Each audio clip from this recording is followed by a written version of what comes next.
Oi, Maíra. Oi, Clarissa, tudo bom? Tudo bem, querida? Conta pra gente quem está aqui na nossa tenda hoje. Gente, vocês não podem acreditar. Eu não posso acreditar, na verdade. Hoje a gente tem aqui como convidada a Flávia Melissa para falar sobre codependência emocional e maternidade. E, gente, por que eu tô achando loucura? Porque esse convite foi feito há 6 anos atrás. Vocês acreditam? A Tenda Materna na época tinha 14 episódios, agora a gente tem mais de 80. E naquela época aconteceu de que o Ricardo, o marido da Flávia, machucou o pé, quebrou o pé, a gente cancelou o episódio e nunca mais retomou. Doideira. Não sei se vocês conhecem a Flávia, eu sigo a Flávia há séculos, tenho uma admiração enorme, um carinho enorme por ela. E ela é psicóloga, educadora emocional, é criadora do Portal Despertar, é uma das maiores vozes brasileiras do autoconhecimento, tem livros publicados falando desse assunto, é youtuber, esposa do Ricardo, mãe do Gael, que tem 10 anos, e do Dante, que tem 6 anos. É uma pessoa linda e maravilhosa, eu tive o prazer de fazer alguns cursos com ela, dei aulas dentro do Liberty, que é um dos programas online que ela tem, que foi muito legal, e tive também a honra de participar de uma mentoria que ela fez, sou mentorada dela, então parte da minha metodologia é inspirada no trabalho da Flávia. E eu quis trazer ela para falar sobre esse tema porque ela é especialista nesse tema.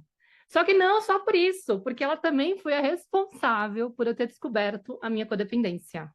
Então, assim, eu vou até contar uma historinha, assim, que lá para 2016, 17, eu fiz um curso com a Ariana Schlesser, de abundância e poder pessoal. E aí, durante esse curso, no finalzinho dessa turma, aconteceu do pai dela falecer. E por conta disso, depois disso, ela ficou um ano sabática, assim, sem presença nas redes sociais, meio que vivendo o luto dela e tal. E eu era muito fã dela, eu seguia ela e tal. E quando ela voltou, ela começou a falar sobre codependência emocional, que era um tema que ela não abordava. E eu não entendi nada, assim, falei, nossa, o que ela tá falando? Nada a ver. Ai, eu tava presa, assim, com os temas da maternidade, com a educação parental. Aí eu meio que desdenhei e comecei a ignorar os posts dela, né? Até que um dia eu vi um vídeo de vocês duas num encontro ali falando sobre esse tema e ela contou que descobriu a codependência dela através de você. E eu lá, como gostava muito das duas, fiquei escutando, falei, gente do céu, pelo amor de Deus, elas estão me descrevendo. Que história é essa? Socorro! Caiu a ficha. Era 2020, eu tinha acabado de me separar do pai da Nara. Não tinha entendido ainda o quanto a codependência tinha contribuído, inclusive, para ruir a nossa relação. Me achava santa, né? Aquela que estava lá sempre tentando cuidar dele e tal, e ele não dava bola. Mas enfim, foi muito importante. Então, assim, já tenho gratidão só por esse fato, assim, de você ter me trazido esse tema à luz para, porque me ajudou muito a entender muito da minha história, dos meus padrões, da minha relação em diversas esferas da vida, assim, dos relacionamentos pessoais com os caras que passaram pela minha vida, com a minha filha, com os meus pais, com meu pai em especial. Enfim, só por isso já falei, nossa, Flávia é Luz. E depois segui aí te acompanhando, né? E acho que hoje eu tenho muito mais experiência, então, assim, tudo bem. A gente demorou 6 anos para fazer o episódio, mas de certa forma tudo bem, porque acho que agora eu tenho mais maturidade para falar sobre isso, mais experiência, então vai ser interessante. E tem um ponto também que eu quero chamar atenção. Pode ser que você tenha lido aí o tema codependência emocional e tenha feito o mesmo movimento que eu, mas te convido a escutar realmente o episódio até o fim, porque pode ser que caiam fichas aí da sua história, que você se identifique, ou minimamente que você identifique pessoas ao seu redor. Isso vai te ajudar muito também a entender as dinâmicas das quais você participa.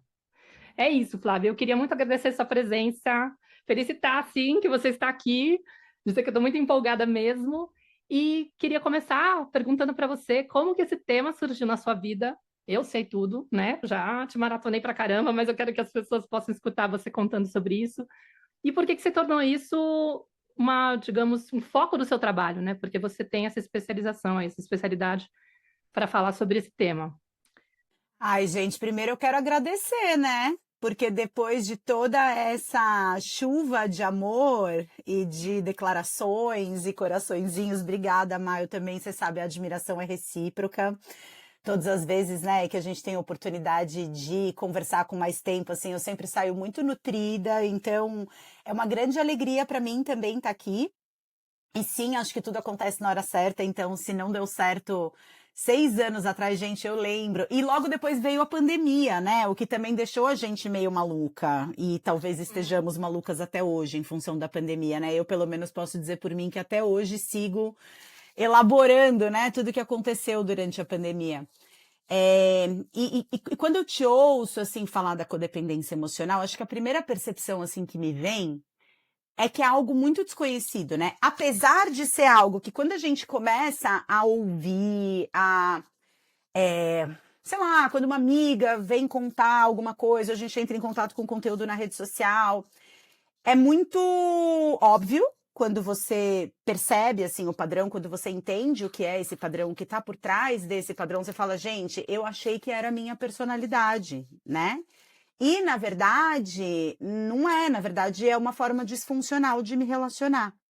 Então, meu primeiro contato, assim, com a codependência emocional, de modo consciente, aconteceu em 2009. Eu vim, assim, de uma sucessão de relacionamentos falidos, né, com homens que obedeciam a um padrão muito específico, e talvez essa seja a primeira coisa, né, que traga identificação para quem está escutando a gente, que é essa tendência de se relacionar com pessoas que de alguma forma evocam na gente o instinto de cuidado, de proteção, de salvação, né, de salvamento dessa pessoa, né? Então eu vinha numa sequência de relacionamentos em que, depois de uma grande decepção amorosa, em que eu tinha mudado toda a minha vida por causa de um relacionamento que durou super pouco, e mudar a minha vida assim, né? Vim morar em Ilhabela, a primeira vez que eu vim morar em Ilhabela, onde eu moro hoje, né, com a minha família, foi em função desse relacionamento que acabou logo depois. E eu virei, assim, uma serial dater, assim, né? Passava na minha frente, dava um sorrisinho, eu já estava, eu lembro que era a época do Facebook, né, em um relacionamento sério com, né, porque tinha esse marco no relacionamento que era colocar um relacionamento sério no Facebook, né. Até que isso aconteceu durante 2, 3 anos, homens com características um tinha uma síndrome do pânico e não conseguia fazer nada sozinho e precisava de ajuda, o outro era uma pessoa com problema de adição, que tinha 5 filhos, um filho de cada mulher, o outro era uma bagunça do ponto de vista da vida financeira, então eu ajudava a organizar as finanças, era quase assim, como se, ao encontrar essas pessoas, e isso, claro, que foi uma constatação depois disso, né, eu tive essa percepção, que era como se aquilo que faltava na vida dessas pessoas para elas desenvolverem todo o seu potencial e, parafraseando Paula Toller, né, sair de um rascunho e se transformar em arte final, era eu. Esta que vos fala, né? Então, a pessoa chegava com aquele histórico de ninguém me ama, ninguém me quer, nunca nenhuma mulher me entendeu ou me aceitou, e aí vinha aquela coisa, não, mas eu sou essa pessoa. Eu sou essa pessoa que vai. Ele tem a vida desse jeito porque ele não tinha me conhecido ainda, né? E isso durante 2 anos. Depois de 2 anos, um dia, ao final de mais um desses relacionamentos, e de uma forma que também é bastante característica, porque quando o codependente emocional se doa, se dedica a fazer da vida do outro uma obra final, se dedica a salvar essa pessoa de si mesma. No primeiro momento que essa pessoa frustra as expectativas do codependente, os sentimentos que ficam com a gente também são muito similares, né? Vem aquelas frases, depois de tudo que eu fiz por você, eu sou mesmo uma grande idiota, não deveria ter me doado tanto, por que que eu faço isso? Eu não presto para nada mesmo. Então, eu tive uma crise de ansiedade, acordei 3 horas da manhã suando frio, sem nenhum motivo aparente. Na época eu fazia tratamento integrativo com um médico acupunturista, e ele virou e falou, olha, eu acho que você deveria fazer terapia, e me encaminhou para uma psicoterapeuta, que era uma bruxona, assim, né, a Mônica Von Cos. Ela foi a primeira pessoa, eu falei durante 50 minutos todos os detalhes de tudo que estava acontecendo na minha vida, e aí veio ela com a pérola. Colega, ela me chamou, né, por ser psicóloga, né, colega, isso é codependência emocional, você sabe, né? E aí veio aquele momento, pananana, né? A tela azul ali do Windows, do tipo assim, codependência emocional, eu nunca ouvi falar disso na minha vida. E ela me recomendou a leitura de um livro, que inclusive eu recomendo, né, para quem estiver escutando a gente, eu acho que é um livro bastante elucidativo, que se chama Codependência Nunca Mais, que traz realmente o contexto do que é a codependência emocional, que é um transtorno que é descrito desde a década de 70 e que, enfim, acho que talvez a gente possa falar um pouco mais sobre isso durante o episódio, né? Mas esse foi o momento em que, pela primeira vez, eu falei, caramba, eu achava que isso era minha personalidade. E, na verdade, é um transtorno de relacionamento, um transtorno relacional, né? E que hoje eu consigo perceber, assim, vários momentos da minha vida, ainda criança, em comportamentos codependentes. Então, isso também é uma coisa muito interessante da gente pontuar, que as primeiras manifestações de um transtorno como a codependência acontecem ainda muito cedo na infância. Então, também acho que fica a dica aqui para as mães que nos ouvem, né? Estarem atentas também a esses comportamentos em seus filhos. Porque, inclusive, uma das coisas que faz com que seja um fator, né, de risco, digamos assim, para desenvolver um transtorno como a codependência é você conviver com um codependente. E aí você aprende através da modelagem o que é esse cuidado, o que é esse movimento que a gente faz na direção do outro de uma forma automática, né, sem reflexão, sem consciência. Maravilhoso, Flávia. Que delícia te escutar, receber você aqui na tenda. Estou muito feliz também em poder aprender um pouco mais sobre esse tema com você. E para a gente começar, né? Acredito que você já deu aí uma grande explicação de como esse tema surgiu, como você foi aprofundando seus estudos. Acho que seria legal esclarecer mesmo, né? De onde que vem esse termo? Codependência emocional, né? O que significa isso? Você falou que é um transtorno, mas se você puder aprofundar um pouquinho, falar como que esse termo ele foi, né, organizado, como que ele surgiu, um histórico por trás dele, contar um pouquinho, né, de onde que vem esse termo codependência emocional para as nossas ouvintes. Perfeito, claro, eu acho que é super pertinente mesmo a gente começar do começo, porque os primeiros relatos, assim, né, quando começa a se falar de codependência emocional, na verdade, não era codependência emocional, né? Primeiramente, a codependência, ela surgiu como a expressão codependência química, porque era a década de 70, lá nos Estados Unidos. Os primeiros trabalhos com grupos de anônimos começavam a ser feitos, então tinham ali os alcoólicos anônimos, os narcóticos anônimos. E esses grupos, eles eram recebidos nos salões das igrejas, né? De forma mais costumada, assim.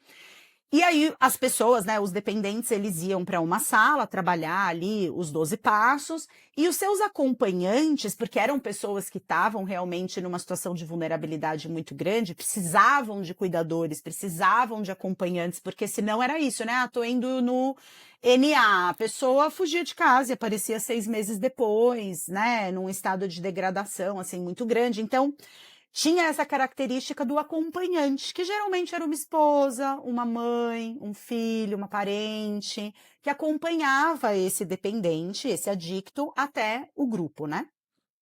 E aí os adictos entravam e os familiares, esses cuidadores, eles ficavam ali tomando um café do lado de fora, esperando a reunião terminar e conversando sobre os desafios, como tinha sido aquela semana, puxa vida, aconteceu isso, aconteceu aquilo. E as pessoas que promoviam esses grupos começaram a ficar de olho nessa conversa que rolava nos bastidores dos programas que aconteciam, começaram a se dar conta de que essas pessoas, os cuidadores, não só eles enfrentavam desafios parecidos, por lidarem com um transtorno parecido, né, evidentemente, mas os sentimentos que essas pessoas tinham e os padrões de comportamento que essas pessoas tinham em relação ao adicto eram muito semelhantes. E não só eram muito semelhantes, e aí eu acho que tem uma chave muito importante da codependência, porque não só era muito semelhante, mas como era um facilitador da manutenção do comportamento dependente. Então, olha só que loucura, né? Essas pessoas, elas estavam ali pô, estavam ali para salvar uma outra, estavam ali para ajudar essa outra, estavam ali para, muitas vezes mesmo, né, um cuidado que, se não houvesse, significaria a morte da pessoa que estava em tratamento. Mas o comportamento, a dinâmica de complementariedade era tão grande que esse processo dificultava a recuperação. Essa dinâmica de comportamento complementar dificultava a recuperação.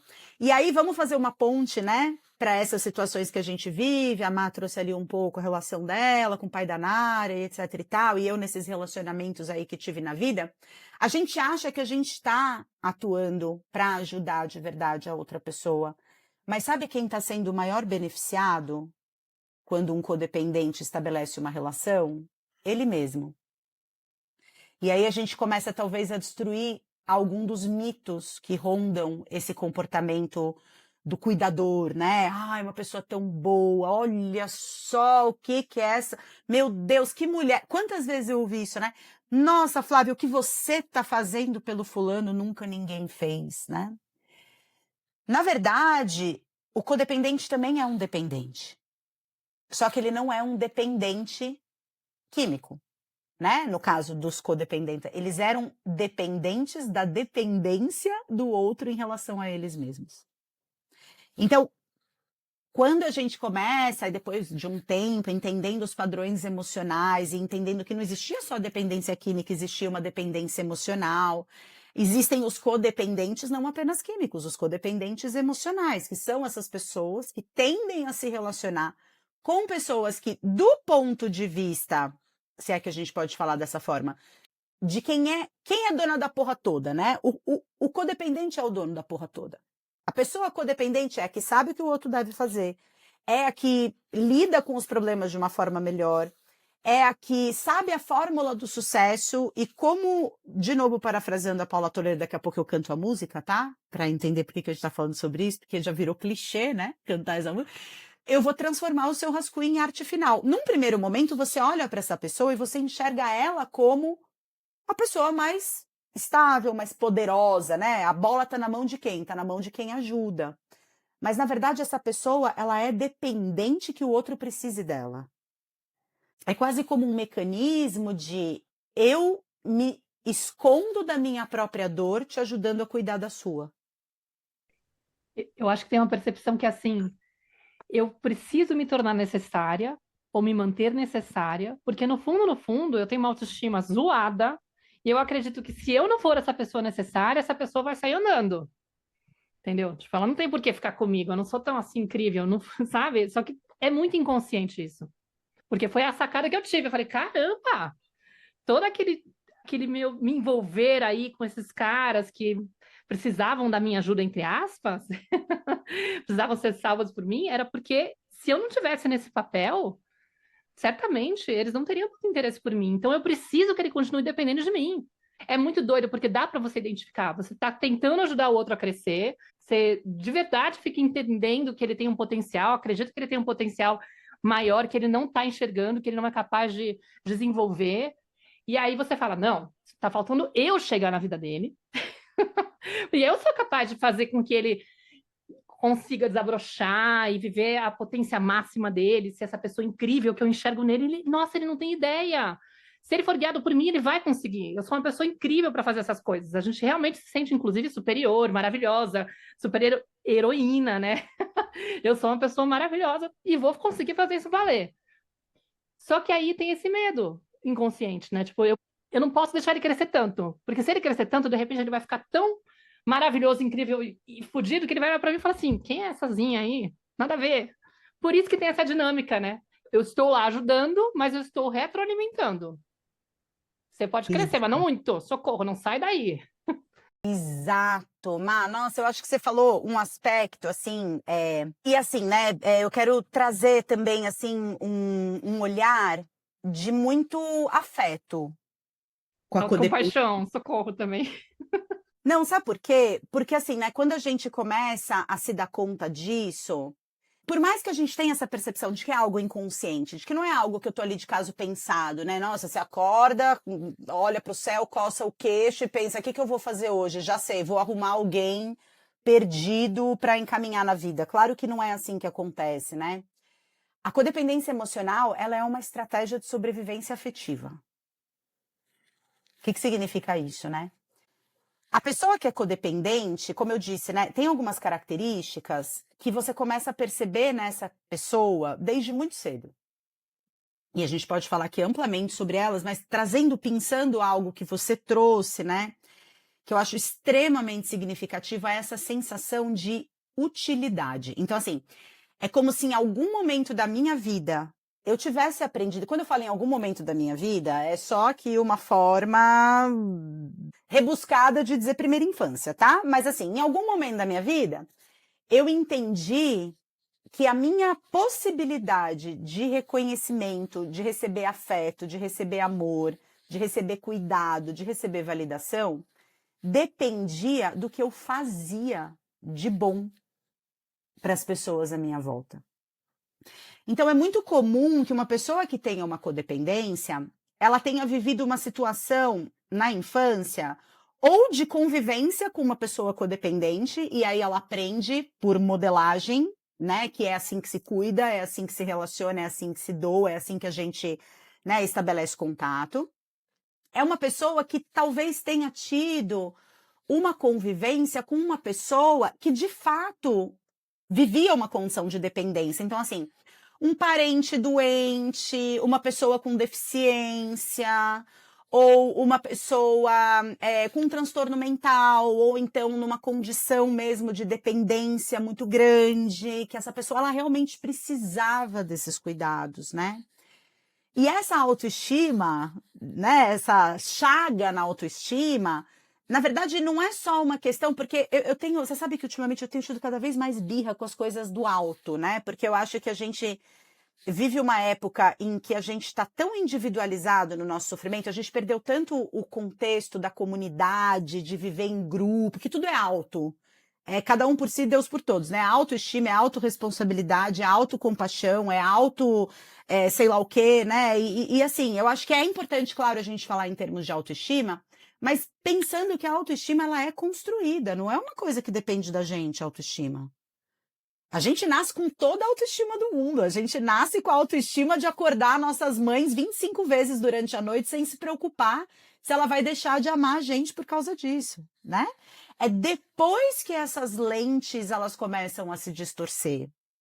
E por isso eu acho muito importante a gente entender a codependência como uma estratégia de sobrevivência emocional. Naquele momento da nossa vida, a gente não sabia agir de uma forma diferente.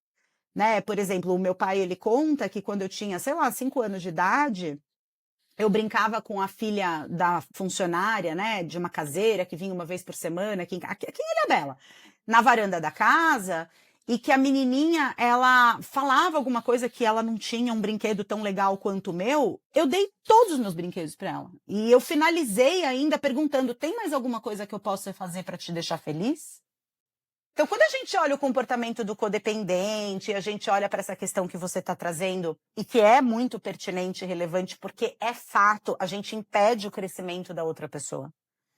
A gente quer ajudar, a gente quer ver a pessoa crescer, mas no fundo, eu quero você como eu quero. Não é o como eu quero porque eu te amo tanto assim, eu quero você, não, eu quero você como eu quero que você seja, né? Isso vai até certo ponto, isso vai até onde me deixa segura.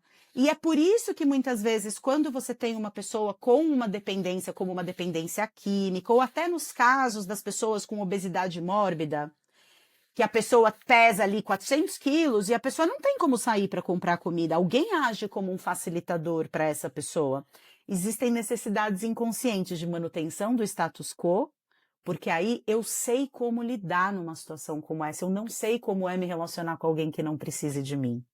Então, Flávio, eu estou te escutando aqui e estou achando muito interessante, né, tudo que você está trazendo, mas eu quero ressaltar um ponto específico, que foi, e que eu acho que essa compreensão, né, para as pessoas que de alguma maneira estão se identificando com o que você está falando, né, ela vai trazendo uma possibilidade de mudança, assim. Qual que é a chave aqui? Primeiro, né, uma coisa que você trouxe que é essa questão de a codependência ela é uma estratégia de sobrevivência. Então, essa criança que a gente foi, que em algum momento estava tão segura, como você falou, né, que nasce aí com a autoestima maravilhosa, né, e que se sente digna para pedir, para solicitar com vigor, com força aquilo que ela necessita.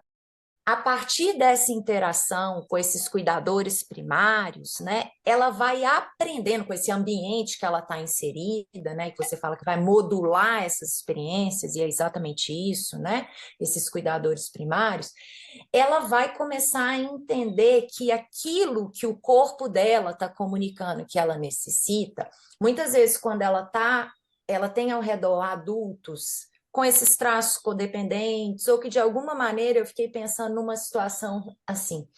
Às vezes uma criança, você deu vários exemplos, e eu pensei num assim, às vezes na criança, que é muito comum eu encontrar aqui nos atendimentos que eu faço, crianças que veem a mãe num lugar que elas percebem ali uma certa fragilidade naquela mulher ali, porque às vezes vive uma relação com um homem extremamente machista, autoritário, e vem a mãe nesse lugar ali de submissão, de fragilidade, e a criança entende que muitas vezes quando ela comunica ou expressa o que ela necessita, aquilo desorganiza aquela mãe, aquilo faz com que a mãe se afaste, aquilo faz com que a mãe, às vezes, projete a raiva que ela está sentindo e que ela tem dificuldade de trabalhar aqui na relação entre pares, entre os adultos, em direção à criança.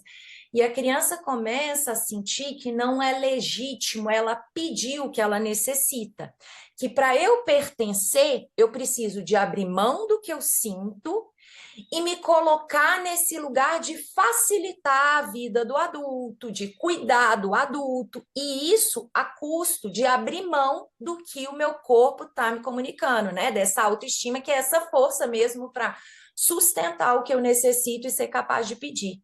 Então, como isso acontece, né, num momento muito precoce, eu sinto que é muito importante a gente observar essas primeiras experiências vinculares para entender, né, que isso foi construído ali e que eu sigo sustentando isso, né? Eu desenvolvi essa estratégia de sobrevivência, eu sigo sustentando isso e que, de alguma maneira, né, hoje, quando eu estou cuidando dos outros, porque eu aprendi essa forma, né, eu me sinto vista, eu me sinto pertencente quando eu atuo dessa maneira, né, o quanto que o grande trabalho é isso, né? Eu estou cuidando dos outros, mas eu estou afastado do que está me acontecendo, dos medos que eu sinto de não pertencer, né? Desse medo de ser abandonada, do que quer que seja que está ali por trás, né? Então, esse afastamento mesmo do que o meu corpo, das minhas necessidades, e eu coloco, projeto toda essa energia para fora, me tornando muito útil, muito necessária para o outro,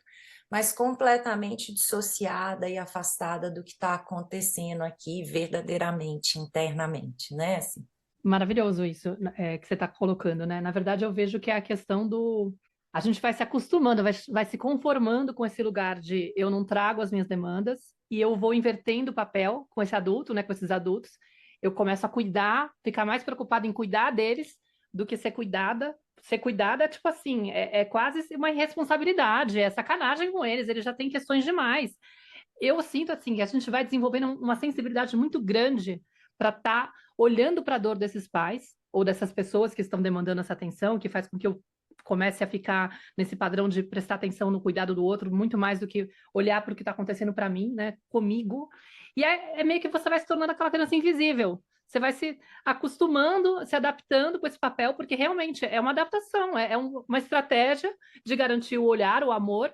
Ah, dessa forma eu sou vista. Se eu não der trabalho, então eu vou me tornando a criança boazinha, a criança obediente, a criança que facilita a vida dos pais, que muitas vezes, inclusive, está... Autônoma, né, Maíra? Aquela Isso. criança autônoma que dá conta de tudo, que vai bem na escola, que quase não precisa de cuidado, né? E é uma pegadinha, né? Porque a sociedade quer essa criança. A sociedade bate palmas, elogia os pais ficam orgulhosos porque afinal não dá trabalho, demanda muito menos, comparam às vezes com outro filho que chama atenção, que é terrível, que dá trabalho, e aí você fica assim, nossa, e você começa a se ver como uma pessoa superior. Gente, eu sou linda, sou incrível. Inclusive o discurso enganado lá da frente, né? Ah, essa daí era perfeita, não dava trabalho nenhum. A gente acredita que não tinha problemas. Mas, na verdade, o que acontece é isso. A gente fica tão acostumada a se desconectar das próprias necessidades que a gente não se dá conta. Cresce e às vezes nem sabe o que precisa. Fica aquela pessoa assim, ai, tanto faz, eu posso comer pizza ou japonês, você decide. Não tem noção de nada, às vezes, nem do que gosta, do que prefere, do que faz bem. E aí fica com aquele rancor por dentro, no fundo, né? Porque não está sendo atendido, só que também não sabe não só se observar, né? Tem uma espécie de um autoabandono, assim, que você vai se promovendo. Você não consegue. Assim, o grande desafio do codependente é isso, né? É conseguir se olhar. É aquilo que a Byron Katie fala, né? Ficar lá olhando para os assuntos dos outros, demandando tempo e energia para cuidar dos assuntos dos outros. Quem é que cuida dos seus assuntos? Não cuida, não sabe. Tem pânico. No fundo, é uma grande distração da nossa criança que está doída porque não teve as demandas atendidas. E aí, assim, como eu não consigo olhar para ferida que eu tenho, desse vazio emocional que surgiu por conta dessa dinâmica, porque no final eu estava lá desamparada emocionalmente, ninguém estava olhando para mim, né? Eu deixei todo mundo num lugar muito confortável. Gente, tudo aqui inconscientemente, tá? Assim, é realmente uma estratégia que a criança vai desenvolvendo sem ter noção do que está acontecendo, mas o que resulta é que ela cresce muitas vezes com esse rancor de ter sido ignorada, e ela não sabe, ela não reconhece isso. Então, ela está constantemente ignorando as próprias necessidades, com essa sensação de eu não sou merecedora, no fundo, né? Dessa atenção. A menos que eu faça alguma coisa para ser merecedora. E uma delas é ficar em cima da pessoa para tentar consertar essa pessoa e me tornar necessária. Que lindo. Isso, exatamente. E nossa, eu acho que vocês falaram coisas super importantes. Eu anotei aqui algumas coisas, vou tentar ser. É muito difícil, né, gente? Porque quando a gente fala de uma coisa que a gente é muito apaixonada, então, assim, né, vou tentar também não monopolizar o microfone aqui, né, da nossa tenda, né? Eu sou uma pessoa meio pragmática, assim, né? Eu não sei se é pela força do hábito, da profissão, de enxergar as possibilidades de mudança, né? Eu tô sempre em busca das possibilidades de mudança e também talvez porque eu tenho ascendente em Capricórnio. Então, para mim, é assim, eu gosto de uma mão arregaçada, de uma manga arregaçada, de uma mão na massa, e teoria é boa, é a teoria que a gente coloca em prática, né? Porque senão a gente tá só aqui. Então, possibilidade de mudança, eu acho que esse é realmente algo assim que eu gosto muito de pensar nesse sentido. Mas antes de falar sobre isso, acho que tem algumas coisas que vocês falaram que eu acho que é muito importante da gente ressaltar. Primeiro, o que constrói a autoestima de uma criança? Eu acho que talvez essa seja uma boa reflexão, né? A autoestima de uma criança é desenvolvida com base em quanto as suas necessidades emocionais são atendidas. Ponto. E eu tenho uma pegada meio neurociências, né, Mas? Você sabe disso, assim. Eu gosto muito de pensar que somos uma espécie coletiva, gregária, social. Então, assim, nós nunca fomos, nos 300 mil anos de existência da espécie Homo sapiens, nunca fomos os mais fortes, nunca fomos os mais rápidos, nunca fomos os com os maiores caninos ou maiores garras, né? A gente conseguiu o nosso lugar nesse planeta, e aí também, sei lá, talvez a gente possa refletir sobre que lugar é esse também, né, de destruição do planeta que a gente conseguiu com o tempo, mas enfim, nossa espécie prosperou por se organizar no coletivo, né? Nunca foi pela nossa força individual, nunca foi pelo aspecto do sucesso individual. Né? E aí a gente poderia até tecer considerações aqui sobre o modelo político-econômico do neoliberalismo que aponta que o sucesso é individual. Então, o quanto que é possível sermos felizes numa sociedade que coloca o sucesso como algo que só depende de você individualmente, né? A gente sabe que não é assim. Mas quando a gente olha para a constituição do sistema nervoso, a gente pode versar sobre uma série de necessidades emocionais, de pertencimento, de conexão, de validação, de encorajamento, de ser vista como um ser único, que tem muito a ver com isso que vocês estavam falando da comparação, né? Então, assim, não, você é único, e ser estimulada a investigar essa individualidade, do ponto de vista da criatividade, do ponto de vista da sexualidade, né? E o quanto que essas necessidades emocionais, quando não são atendidas, elas deixam buracos. E esses buracos é o que movem a nossa busca né? Eles nunca vão ser preenchidos. A única coisa que vai preencher esses buracos seria a gente pegar uma máquina do tempo e se colocar ali na frente, né, do cuidador principal quando ele fosse fazer uma grande cagada e falar: não faça isso daqui a não sei quantos anos, essa criança. E aí a gente estaria vivendo aquele grande paradoxo temporal das viagens no tempo, né? Que a gente volta e altera a história num nível em que aquilo que está acontecendo no momento presente não aconteceria, então a gente cai aí no paradoxo da viagem temporal. Esse buraco nunca vai ser preenchido, o que não significa que a gente não vá tentar preenchê-lo. Então, quando uma criança ela vive essa realidade na infância, e acho também importante dizer que 95% do sistema nervoso está pronto até os 5 anos de idade. E que 5% começa a se desenvolver a partir dos 5 anos de idade. Isso é uma coisa muito importante.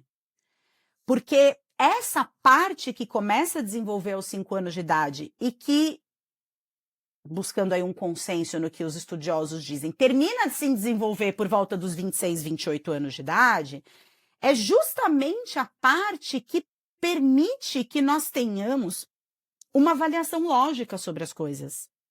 O desenvolvimento do lobo frontal, do nosso cérebro, em especial o córtex pré-frontal, é o que nos possibilita ficar na presença de um desconforto sem tentar se livrar dele de alguma forma.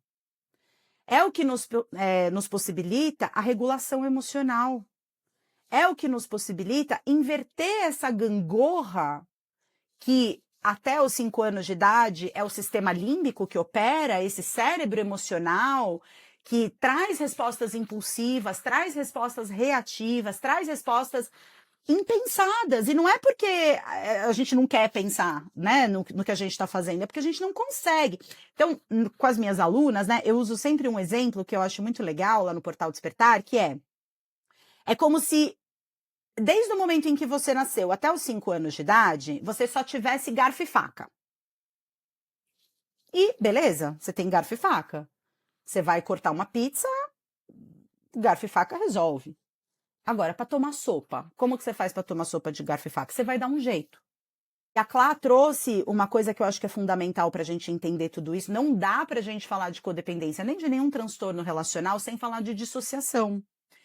Que é essa perda de contato entre mente e corpo. Então, o corpo pede uma coisa, mas a minha mente, ela tá vagando por um outro lugar. Que é o que a gente mais faz, né? Hoje em dia, assim, acho que a gente vive uma epidemia dissociativa. Toda vez que a gente fica viajando ali no celular e perde o tempo, que a gente nem sabe quanto tempo que a gente tá ali, a gente dissociou. A mente estava num lugar, o corpo em outro, né?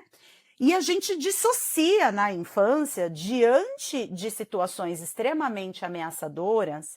O que move a busca da criança na primeira infância é segurança e prazer. Então é como se ela tivesse, o garfo é a segurança, a faca é o prazer. Ela não tem capacidade de estabelecer conexão. A parte do cérebro que estabelece conexão é a parte que começa a se desenvolver com 5 anos. Então imagina só, durante 5 anos você tomou sopa de garfo e faca. Aí com 5 anos você recebe um protótipo de colher. E você vai desenvolvendo uma forma nova de tomar sopa com esse protótipo de colher, que vai virando uma colher cada vez melhor. E a única forma de você tomar sopa de colher é quando você já tem 26 a 28 anos. Então a codependência emocional é como se fosse um grande malabarismo para conseguir aquilo que a gente não teve. E é claro que a gente não teve, não é porque também as nossas mães, elas também não tinham mais nada o que fazer a não ser frustrar as nossas expectativas, né? Acho que a gente está vivendo, assim, uma era, não sei se vocês concordam comigo nesse aspecto, mas eu acho que a internet, ela trouxe uma possibilidade de autoeducação também, que antigamente a gente não tinha, né? Pô, você tinha que ir lá pesquisar um livro na biblioteca, aí você não tinha, aí aquele livro não falava exatamente sobre o que você queria, aí você devolvia o livro depois de ter lido o livro inteiro. Como que a gente poderia saber de necessidades emocionais infantis, né? Não existia nem esse conhecimento plural, a menos que você fosse da área, que você falasse um outro idioma, que você fosse para um congresso internacional. Então, eu acho que os nossos pais, as gerações que vieram antes da gente, estavam eles mesmos pastando com a ausência de colher deles, né? Então, acho que isso também é um aspecto importante para a gente tirar um pouco esse discurso de que, ai, a minha mãe, ai, o meu pai, ai, a minha infância. Acho que entender um pouco que estava todo mundo fazendo o melhor que podia e que estamos aqui hoje com o melhor que a gente conseguiu fazer.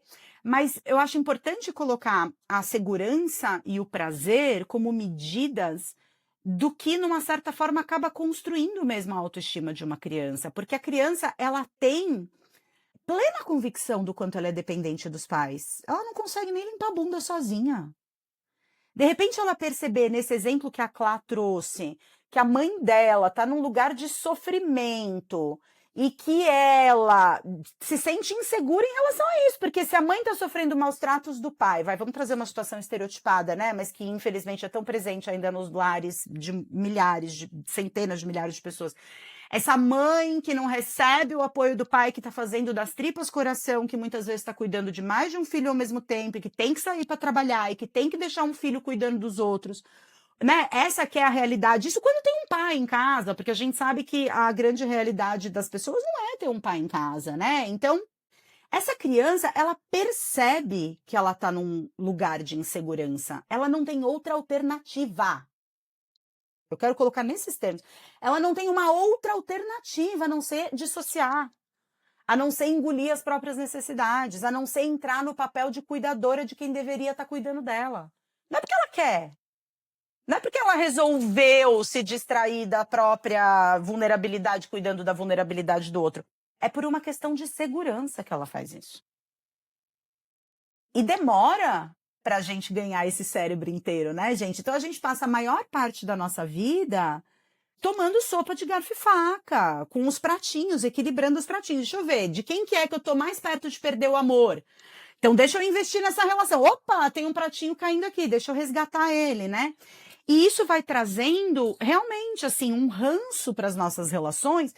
Isso é uma coisa também muito comum no codependente. Quando a gente começa, né, eu atendo muitas mães que se reconhecem na codependência, que estão ali, né, tentando se desfusionar dos seus filhos e parar de projetar as próprias realidades nos filhos e etc e tal. Eu diria assim que hoje mais de metade da minha clínica é composta por mães que de alguma forma tiveram esse chamado da maternidade para olhar para si mesmas, né, não necessariamente na codependência, mas com esse chamado. O que eu mais percebo é que o caminho, né, da possibilidade de mudança é um caminho de fazer as pazes com as próprias feridas. É um caminho de, tá bom, isso daqui é meu. É um caminho de refazer, né? Eu achei muito interessante a expressão autoabandono, porque é isso que acontece, né? É refazer esse caminho. E você tá certa, Má, muitas delas você pergunta, mas do que você gosta de fazer? Cara, eu não sei. Sei o que eu gosto de fazer. Eu nunca pude perder tempo pensando no que eu gosto de fazer.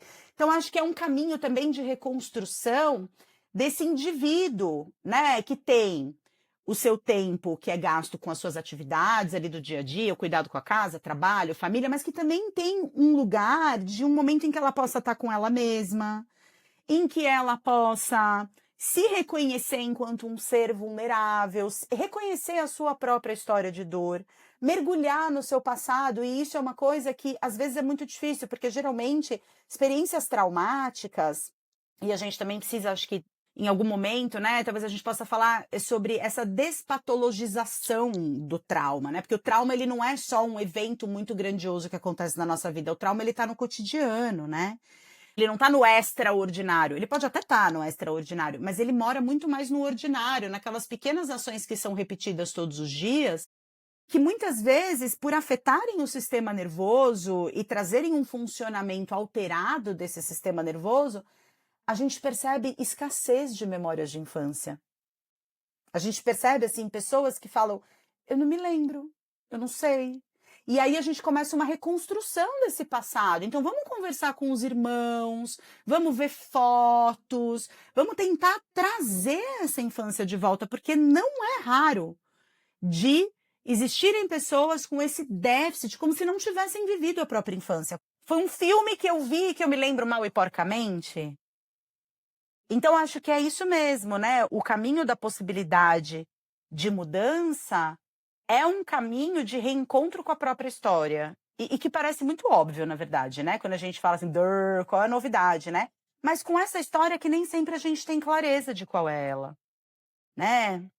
E é interessante, Flávia, que bom que você está falando isso, assim, né? Porque não sei se ficou claro quando eu falei, né? Mas é justamente, eu sinto, né, que o processo de tomada de consciência mesmo, interno, ele passa necessariamente por esse olhar para a nossa própria história e agora, como adultos, né? Integrando a perspectiva dessa criança que eu fui, porque muitas vezes o que está registrado na minha consciência, né, o que eu me recordo, mesmo que essas memórias sejam escassas, foram nomeadas por esses adultos que estavam ali próximo a mim. E quando a gente, né, num processo terapêutico, começa a olhar para essa história, e aí a gente começa a trazer para essa pessoa, né, assim, a realidade que essa criança experimentou, não a fim de culpabilizar pai e mãe, porque como você mesmo falou, isso está dentro de um contexto social que tem um impacto muito maior do que a gente imagina, por mais que a gente tenha vivido cada vez mais, né, de uma forma mais egoísta, individualista, dentro desse sistema, né, patriarcal, capitalista, enfim, o quanto que, na verdade, a gente é influenciado por esse entorno, só que a gente está completamente assim, né, dissociado mesmo do que está nos acontecendo. Ontem, eu estava conversando com uma amiga, né, fazendo um parênteses aqui, eu vou voltar na questão de olhar para a nossa história de vida, mas eu estava percebendo essa nossa desconexão com a natureza que está ao nosso redor, assim, aconteceram coisas muito fortes na família dela e ela estava observando que existiam alguns padrões que geralmente acontecem no mês de setembro, na família dela. E eu falei, nossa, na minha história também, movimentos muito importantes também aconteceram na primavera. E eu estava percebendo assim, né? A gente mora aqui no sul, né? No hemisfério sul. E aí eu estava percebendo assim, gente, olha para a gente ver, né? Assim, o inverno, e eu moro hoje em Santa Catarina, em Florianópolis. É um lugar aqui, né? O inverno, ele é frio, ele é chuvoso, a gente se recolhe, ele traz esse convite, né?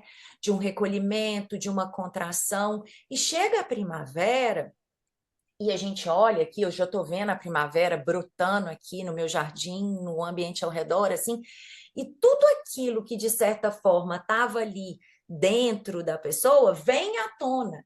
E o que vai vir à tona, não adianta a gente querer, né, de uma forma moralista ou de uma forma superficial e limitada, classificar como bom ou ruim. Vai vir à tona o que precisa de vir à tona. E a natureza é muito sábia, né?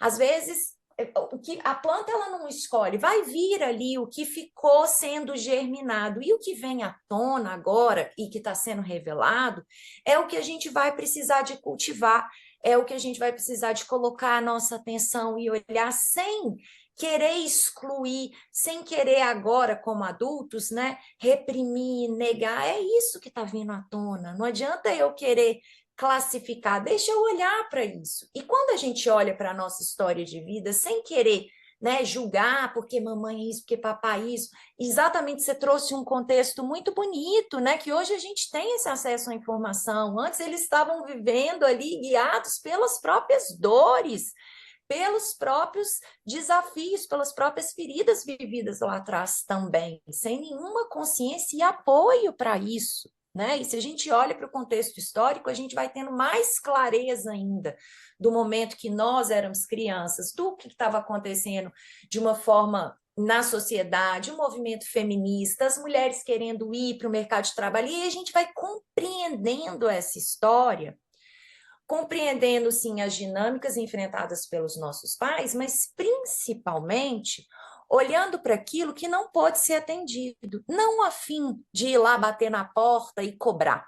Muito antes, pelo contrário, entendendo que hoje eu preciso de sustentar a minha consciência e não mais dissociar e fugir e escapar, mas sustentar a minha consciência na dor que aquilo deixou.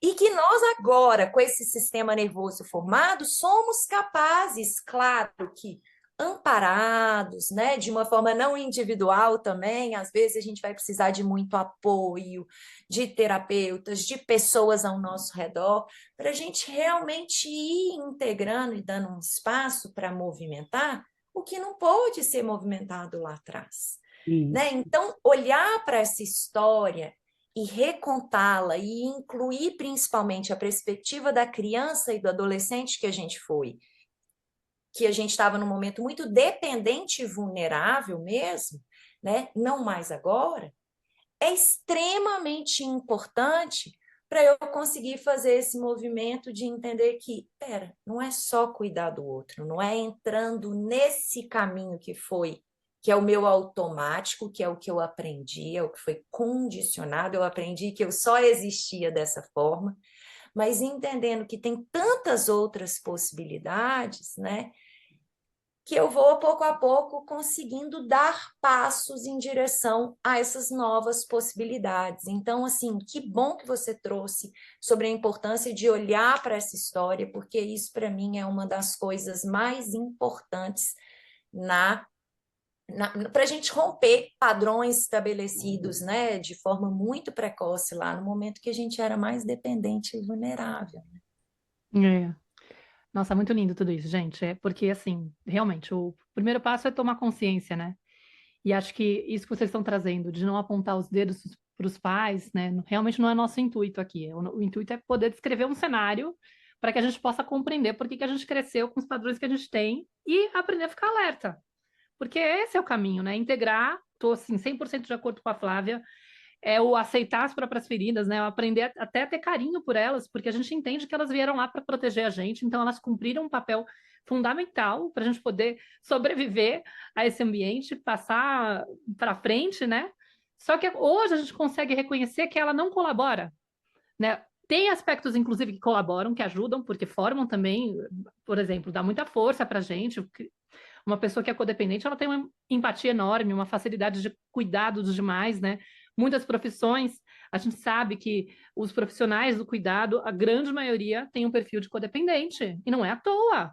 Então, assim, não é que ela é desprezível e qualquer coisa assim. Quando a gente descobre, geralmente a gente olha assim: socorro, eu quero arrancar essa parte de mim. Ai, pelo amor de Deus, eu quero.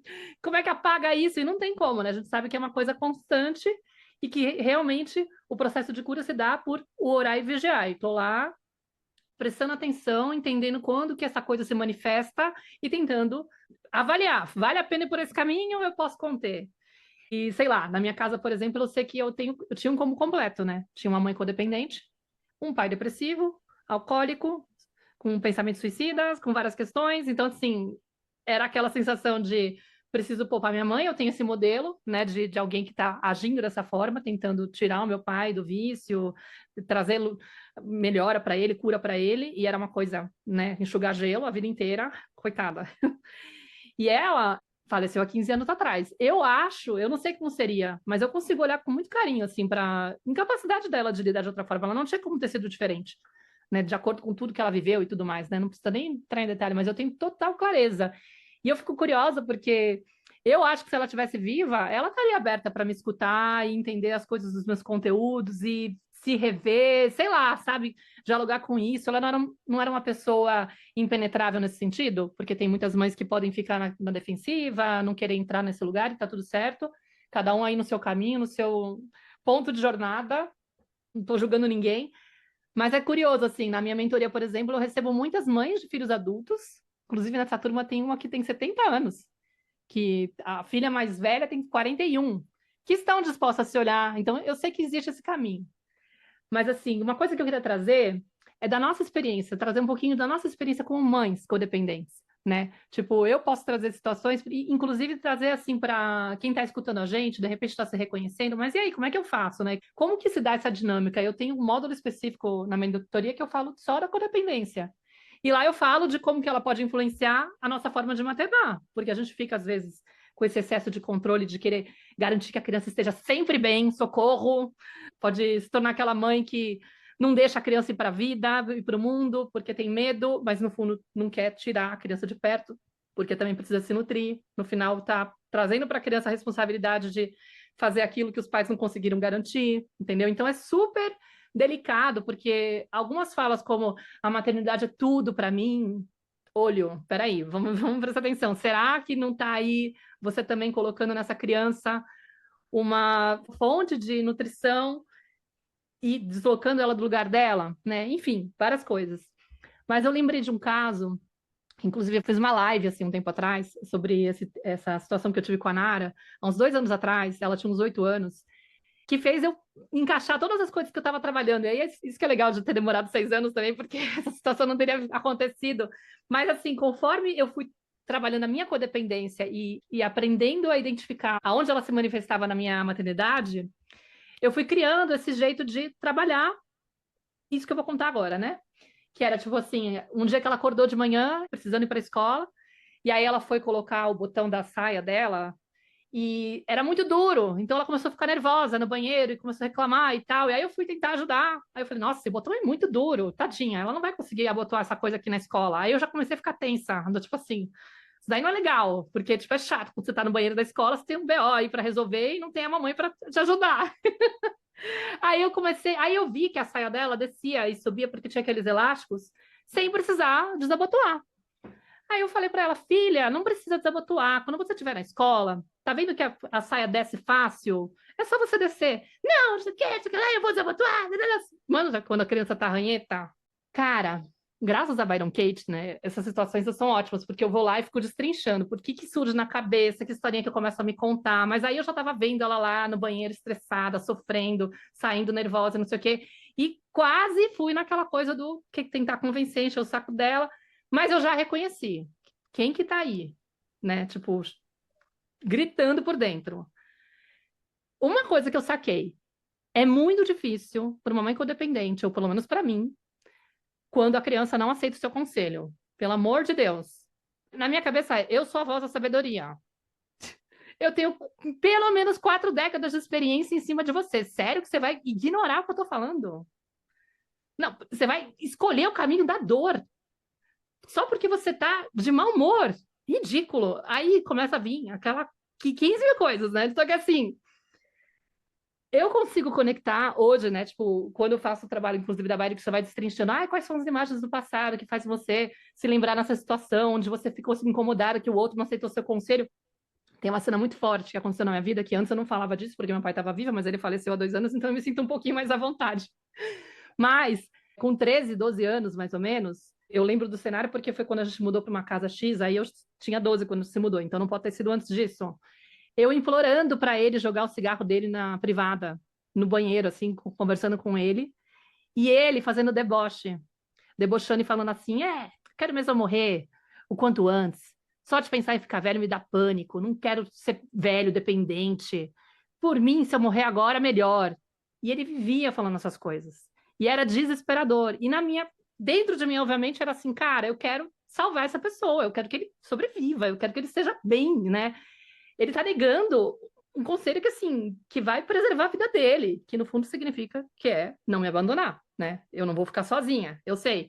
Mas, assim, puxa, então, a dor que eu sentia, o desespero que eu sentia da minha filha não aceitar, era muito conectado com isso, sabe? Então, o fato de eu conseguir identificar que tinha relação, fazia eu respirar fundo, e peraí, criança, a Maíra, calma, você tem 40 e poucos anos, não é a Maíra diante do pai, sabe?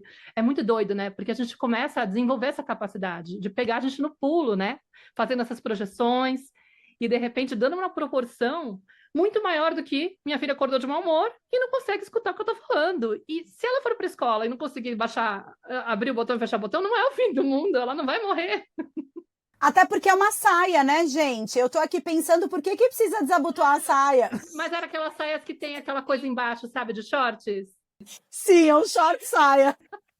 Não era bem uma saia. Eu assim, gente, mas por que não levanta essa saia?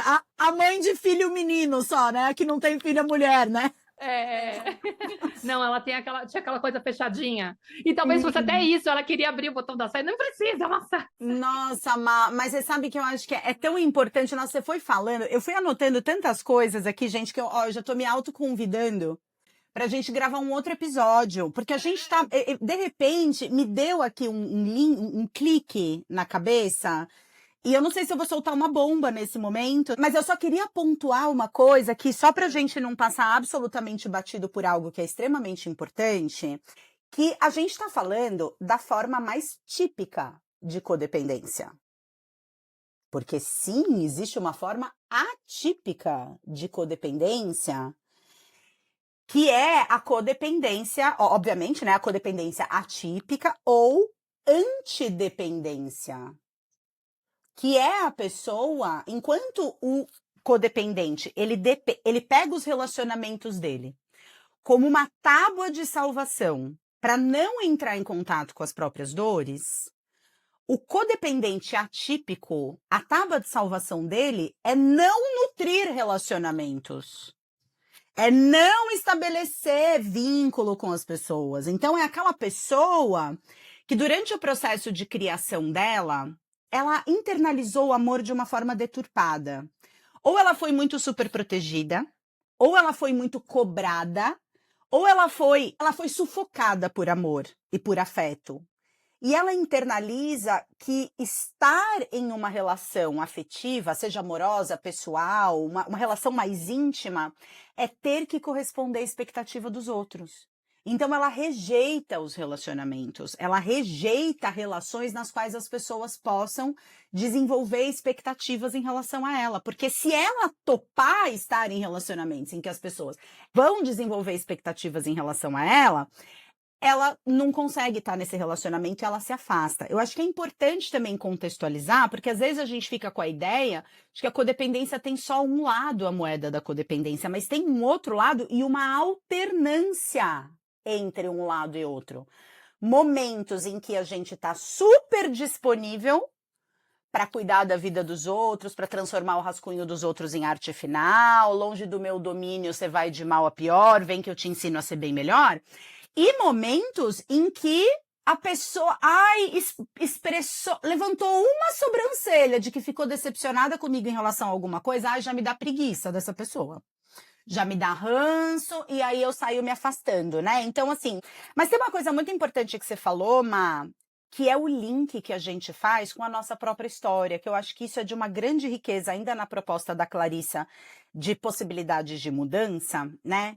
Qual que é o link que eu faço entre isso que está acontecendo agora e a forma como eu aprendi a ser eu? E aí tem uma coisa muito interessante que, assim, né? Eu acho que a minha maternagem, talvez dos 2 primeiros anos do Gael, que é o meu mais velho, que tem a idade da Nara, né? Que tem 10 anos, foi numa competição com a minha mãe. Claro que ela nem sabia que eu estava competindo com ela, né? Eu estava competindo com a minha mãe da infância. Ela nem sabia de nada disso. Então, por exemplo, né, acho que teve algo que a Clarissa falou que me tocou profundamente, porque acho que se relaciona muito. Eu tenho 46 anos, né? Então, quando eu era criança, a minha mãe, ela é engenheira elétrica. Minha mãe tem 80 anos, ela que não me ouça dizendo aqui a idade dela, né? Coloca um pi aí em cima dos 80 anos dela. E ela é engenheira elétrica, ela fez poli, ela tá formada há 54 anos. Então, você imagina o que era uma mulher numa turma de engenharia elétrica da Escola Politécnica 60 anos atrás, né? A minha mãe, ela voltou a trabalhar, eu tinha 64 dias de vida, porque não tinha licença maternidade naquela época. Ela precisou emendar férias das aulas com licença premium que ela tinha por causa de sei lá o quê. E ela conseguiu 64 dias para estar comigo. Eu nunca mamei no peito da minha mãe, porque qual era o sentido de você dar de mamar, né, na cabeça de uma engenheira ainda, né? Desculpa as engenheiras que nos ouvem, mas para essas pessoas, né, eu sou de humanas, né? Então, esse pensamento, para que eu vou dar o peito para daqui a 60 dias eu ter que desmamar essa criança e precisar enfiar numa fórmula? Então, eu me lembro, por exemplo, a primeira vez que eu andei de bicicleta sem rodinha na garagem do meu prédio, quem estava correndo atrás de mim e batendo palma era minha babá, não era minha mãe. Né? Minha mãe não ia nas reuniões de escola à tarde, 3 horas da tarde, reunião de pais e mestres. Ela tinha que trabalhar. E meu pai era autônomo, né? Então, minha mãe era uma funcionária pública, e meu pai era autônomo, ele era médico, profundamente codependente. Quantas vezes voltou para casa com dúzia de ovo, pedaço de mortadela, de paciente que não podia pagar a consulta, né? Então, olha só a situação se formando, que interessante, né? E aí, quando eu tive o Gael, a minha missão foi: eu vou ser uma melhor mãe do que a que eu tive. Eu vou consertar a minha vida através do meu filho. Que loucura, né? Eu vou garantir que as dores que eu tive, o meu filho não vai ter. Ele pode ter outras, mas as que eu tive, ele não vai ter. Tá. Então, assim, aí pausa, né, para trazer um pouco de contexto. Eu sou psicóloga, tô formada, vai fazer 25 anos, né? Na época em que engravidei do Gael, eu já tinha uma audiência muito grande. Não era redes sociais na época, porque Instagram mal existia. Eu tinha um canal do YouTube, que foi um dos primeiros, assim, no segmento, enfim, do autoconhecimento, da espiritualidade. Cheguei no YouTube quando tudo era mato, então também não tinha muita concorrência, né? Mentira, olha só, eu querendo desmerecer, né? Eu tenho mania de fazer isso, que eu só... né? Porque, não tinha tanta concorrência assim. Não, eu tava ali realmente num movimento de vanguarda, até porque dentro da psicologia a gente tem muito essa preocupação dos limites de exposição e etc e tal. E aí, o que aconteceu, né? Quando eu engravidei, eu falei, cara, como é que eu vou fazer? Eu vou deixar essa criança de 3 meses numa creche? E para voltar a atender no consultório? O Ricardo, nessa época, meu marido, já trabalhava comigo, porque a gente fazia retiros, fazia cursos pelo Brasil, viajava muito. O que eu faço, né? E aí, até por conta, acho que muito desse movimento de não vou ser uma mãe igual a minha, que vou largar meu filho sozinho com 3 meses de idade, eu encerrei as minhas atividades na clínica e comecei um trabalho online através do Portal Despertar, que ano que vem completa 10 anos e a gente já teve a Má lá algumas vezes, né? É muito maravilhoso, assim. Então, a gente migrou para o online e isso me dava tempo. Então, a gente fazia um revezamento ali. Eu ficava com o Gael de manhã, o Ricardo ficava com ele à tarde. Então, de manhã eu levava o Gael no parquinho. Eu fazia tudo aquilo que minha mãe nunca tinha feito comigo. Com orgulho, né? Saía andando pela rua, empurrando aquele carrinho, como se minha mãe estivesse lá na frente me olhando e falando assim, meu Deus, era possível ter tido uma maternidade diferente. Então eu acho que quando eu falo, assim, né, até um pequeno parênteses, eu acho que quando eu falo da gente não culpabilizar os nossos pais, as nossas mães, apontar dedo, etc e tal, eu fiz isso durante muito tempo. O codependente, ele precisa muito de uma vítima, mas ele também precisa muito de um algoz. Porque o que seria do super-homem sem... Qual é o inimigo do super-homem mesmo? Eu só lembro da Kryptonita, mas sem sei lá quem, né? Que era o inimigo. O que seria do Batman sem o Coringa? O que seria do Obama sem o Osama? A gente tem essa complementaridade, né? Yin Yang, isso é que define um triângulo. É a vítima, o mocinho e o bandido. Então, o codependente, ele tem uma facilidade muito grande de colocar culpa nos outros. Então, acho que por isso que eu sempre reafirmo tanto esse aspecto de que a gente não tá aqui para culpar pai e mãe, né? Eu culpava muito a minha mãe pelas minhas mazelas, especialmente sendo psicóloga, entendendo a importância das primeiras relações infantis. Durante os 2 primeiros anos foi isso, até esse dia. Nesse dia, gente, eu, assim, percebi que focinho de porco não era tomada, né? Porque eu estava até aqui de coisa para fazer, mas era inegociável para mim ser uma boa mãe do Gael e levar o Gael pro parquinho. E eu levei o Gael pro parquinho. Quando eu cheguei lá, eu vi aquele parquinho, tinha uma pracinha que era perto da casa onde a gente morava, e aí aquelas mães, e etc e tal, e aí eu cheguei com a minha roupa de super mãe, olha como eu sou foda, eu vou proporcionar pro meu filho o que eu nunca tive, eu vou ficar aqui olhando ele entrar no parquinho, e quando ele olhar para trás, ele vai ver que eu tô aqui, e aí ele vai se sentir seguro. E aí ele vai sentir algo que eu nunca senti. E aí eu estou consertando a minha vida através da vida do meu filho, como se o fato de eu deixar meu filho seguro mudasse alguma coisa na minha própria história. Gente, eu preciso dizer o que aconteceu? Preciso dizer que o Gael entrou no parquinho e não olhou pra trás porra nenhuma? Ele simplesmente foi na direção das crianças e nem lembrou que tinha mãe? E naquele momento, eu fiquei puta! Como é que essa criança não olha pra trás pra legitimar a super mãe que eu sou? Eu tinha que estar em casa, eu tinha que estar trabalhando, eu tinha que estar fazendo um monte de coisa. Eu tô aqui com essa porra dessa criança. E essa porra dessa criança não olha pra trás. Ele cagou. Então eu acho que isso é muito importante, porque naquele momento eu tive uma frustração tão grande, eu fiquei com raiva do Gael não olhar para trás, com raiva de não ser necessária naquele momento. Até porque Gael é geminiano, então assim, ele vê uma criança do outro lado da rua, ele já começa a conversar com a criança sem nem cruzar a rua ainda, né? Uma natureza totalmente da minha, que por mais que eu seja bastante extrovertida, eu me considero uma pessoa tímida. Eu me considero uma pessoa que chega num ambiente e saca, vou buscar estabelecer contato com quem me deixa mais segura num primeiro momento, né? O Gael não, o Gael ele é dado, ele vai que vai, né?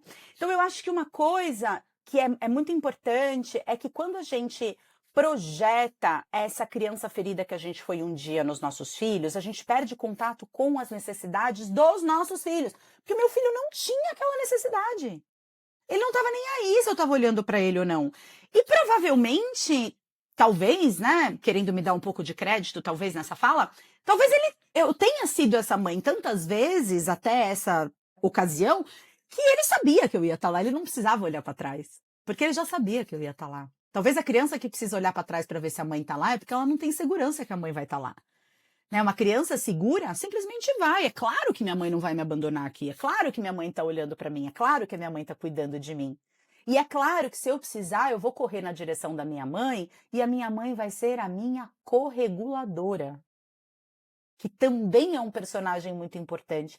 Eu acho que muitas vezes, a gente é nesse lugar da gente estar salvando os nossos filhos do sofrimento, da dor, da angústia, do que quer que seja, a gente esquece que o nosso papel não é consertar as emoções dos nossos filhos, mas agir como uma correguladora. O que é isso? É fazer as vezes de córtex pré-frontal para os nossos filhos.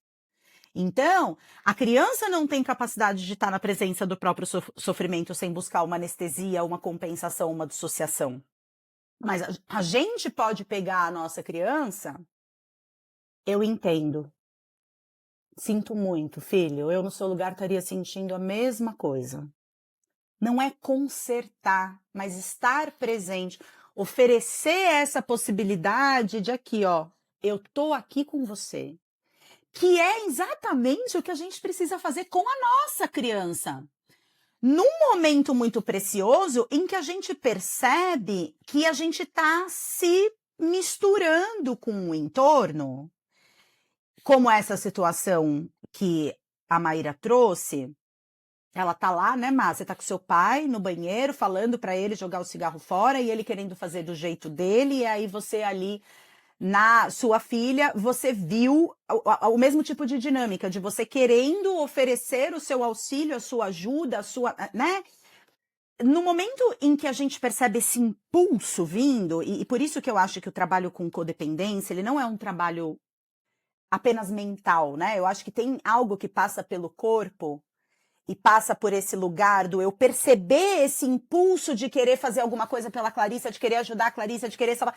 Eu tô percebendo, tá vindo, como se fosse um espirro. Que você percebe, ou um orgasmo, né? Também vamos dar um exemplo aí mais agradável. Tá vindo. Você percebe que tá vindo, você percebe que tem alguma coisa acontecendo, você percebe essa energia se movendo dentro de você.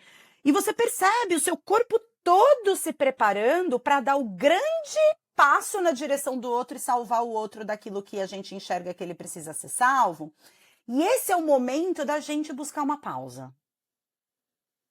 Pera. Calma, lá no Liberte a gente tinha até uma hashtag que era corre pro banheiro, né?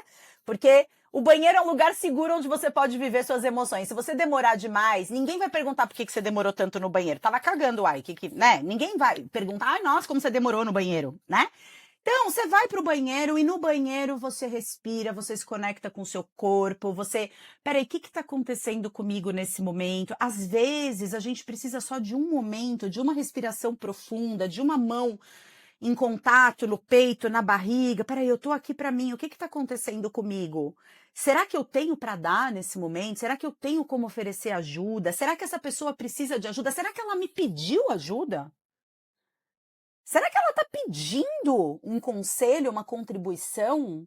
Às vezes ela só tá falando. Eu acho que também existe um papel muito importante na recuperação da codependência, que é a gente aprender a ouvir. Porque a gente ouve Quase como se a gente estivesse montando um quebra-cabeça para decidir como que a gente vai oferecer uma solução para consertar aquilo. E às vezes a pessoa não está querendo isso. Então, acho que é um grande aprendizado também aprender a ouvir, aprender a não oferecer conselho, aprender a perguntar: existe algo que eu possa fazer por você? Porque também é muito arrogante a gente achar que a gente sabe o que o outro precisa. Então, essa pergunta é uma pergunta que eu uso muito na minha maternagem. Filho, tem alguma coisa que eu possa fazer por você nesse momento? Tô vendo que tá difícil. Como eu posso te ajudar com isso? Porque às vezes o que eu acho que é ajuda é salvamento. Não é ajuda. A ajuda que ele tá precisando às vezes, ai, mamãe, você pode só ficar comigo na cama enquanto eu leio? Essa é a ajuda que ele tá precisando, né? Então acho que esse momento em que a gente percebe, e aí isso traz uma riqueza muito grande, né? Momento em que a gente percebe que existem situações padrão que despertam gatilhos, que me colocam num ponto de eu vou dar o start para dar o peteleco nesse monte de dominó que vai começar a cair, que eu entro no piloto automático. Existe um breve momento em que a gente pode fazer essa pausa. E é nessa pausa que talvez a gente possa se perguntar: o que isso tem a ver com a minha história de vida? É a primeira vez que eu sinto isso? É a primeira vez que eu vejo uma pessoa fazer alguma coisa que está nitidamente errada, como o exemplo que você trouxe, né, Má? Pô, eu tô vendo, a criança tá se estressando, tentando desabotoar um botão que não precisa desabotoar, que é só puxar para baixo. É a primeira vez que eu me sinto como eu estou me sentindo nesse momento, e aí talvez importante também aprender a dar nome para as emoções, inútil, deixada de lado, desconsiderada, pega os meus 40 anos a mais de experiência que você e joga no lixo. É a primeira vez que eu me sinto dessa forma? Porque quando a gente mergulha nesse lugar do sentir, talvez a gente possa se perguntar: qual que é a minha memória mais antiga que eu tenho de ter me sentido assim? E aí a gente começa a perceber o que que é nosso e o que que não é. Não sei se eu falei demais, gente. Desculpa, hoje eu tô tagarela. Não, eu estou achando maravilhoso tudo que você está falando, Flávia, porque justamente vem ao encontro com essa pergunta que a gente ia trazer para fechar o episódio, mas eu sinto que você já foi respondendo, que é justamente sobre caminhos possíveis, né? Na verdade, dá vontade da gente ficar aqui conversando horas, horas, horas a mais, porque é um tema que a gente super se identifica, e você foi falando da sua história, e é incrível como que eu não sabia de alguns aspectos da sua história e como que as nossas histórias são muito similares, assim. Ó, eu também sou psicóloga, tenho 2 meninos, meu mais velho é geminiano. Aí você foi falando, meu Deus do céu, você mora numa ilha. Eu falei, meu Deus, eu trabalhava com meu marido, também entrei na internet quando, né, há muito tempo atrás, eu falei, meu Deus do céu, ela tá descrevendo, assim, e até o fato da pracinha, eu levava o meu filho para a pracinha todos os dias, e era onde eu me sentia ali também. Enfim, eu só falei, meu Deus, está contando minha Não, história. eu conheci vocês na mesma época, né? Vocês estavam lá de vanguarda e foi meio que parecido o momento. Olha que Incrível. legal. Muitas coisas muito similares, né? Enfim. Mas muito bacana saber desses movimentos, mas o que eu quero, assim, né, trazer aqui para a gente caminhando para um fechamento, porque já tem, sei lá, mais de, sei lá quanto tempo que a gente está aqui. Vai bater recorde. Exato, né? Mas assim, tá muito gostosa essa conversa. Mas assim, tentando amarrar, né? Você trouxe vários vislumbres assim de caminhos possíveis para a gente começar a olhar para isso com mais generosidade, com mais intimidade, com mais responsabilidade também, né? Então, você falou sobre olhar para a nossa história, reconhecer os padrões, os gatilhos, inclusive fazendo perguntas, como essa última pergunta que você trouxe assim, né? Qual a memória mais remota que eu tenho dessa sensação? Essa pergunta é muito poderosa, né? Uma outra coisa que você falou foi sobre a percepção no corpo, né? Que você trouxe do orgasmo, do espirro, né? De como que a hora que eu percebo esse padrão, esse gatilho, o que está acontecendo no meu corpo, né? Como que eu vou me tornando mais íntima e voltando a escutar os sinais que esse corpo dá, que lá atrás eu estava tão intimamente ligada a ele, mas que eu fui aprendendo a separar, né? A dissociar, a dar mais importância para o discurso interno. o quanto que isso é importante. Outra coisa que você trouxe foi sobre a escuta, né? Aprender a escutar, a fazer perguntas para o outro, a se interessar verdadeiramente pelo que ele está trazendo.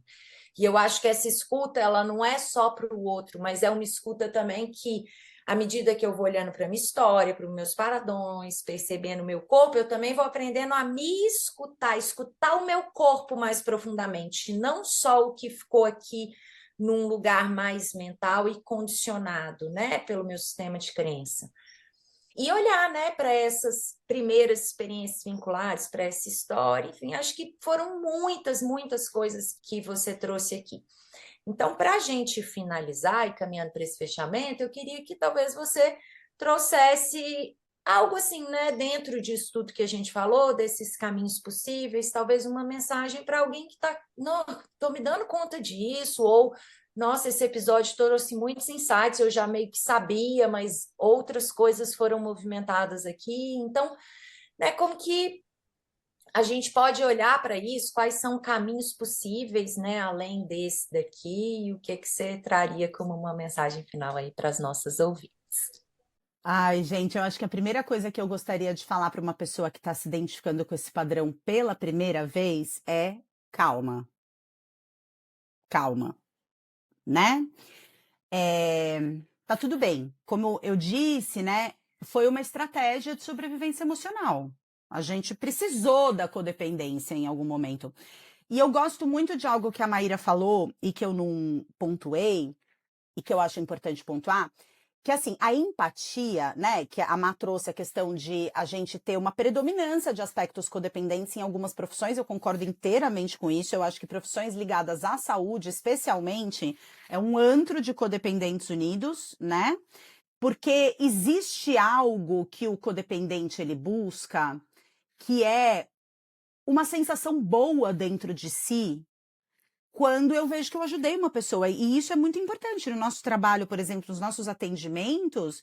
Claro que a gente trabalha porque a gente precisa ganhar dinheiro, a gente vive num mundo que gira em torno do capital, mas a gente escolheu essa profissão porque a gente tem um prazer genuíno de ajudar as pessoas. O codependente, ele tem esse prazer genuíno de ajudar os outros.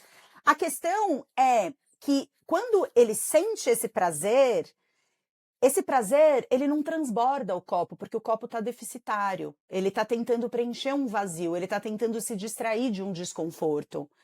E quando a gente faz isso dentro das perspectivas, né, da nossa profissão, e espero que todos os colegas e colegas que estejam nos escutando, né, vivam isso, né?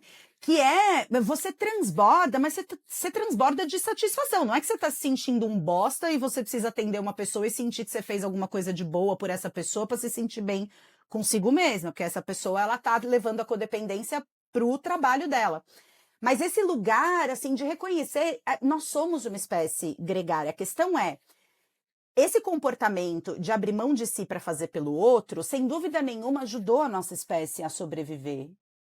Eu acredito muito num ramo da biologia, na verdade não é um ramo da psicologia, mas que é um ramo da biologia e da psicobiologia, que é a psicologia evolutiva, que traz essa ideia de que todas as nossas tendências de pensamento, sentimento e comportamento, elas foram passadas para a gente através da genética e dos nossos ancestrais, porque em algum momento isso foi bom. Então, assim, o fato de você abrir mão de si para pensar no outro é super importante numa situação de guerra.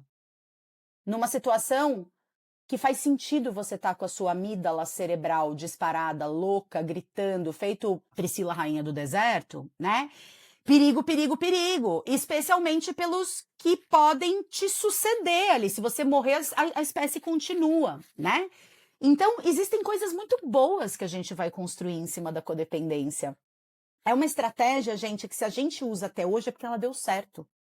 É porque ela trouxe coisas boas. Então, para quem está se reconhecendo na codependência nesse momento, agradeça a essa estratégia, porque ela te ajudou a continuar de pé e te deu um amparo que em outros momentos, sem essa estratégia, você não teria, né?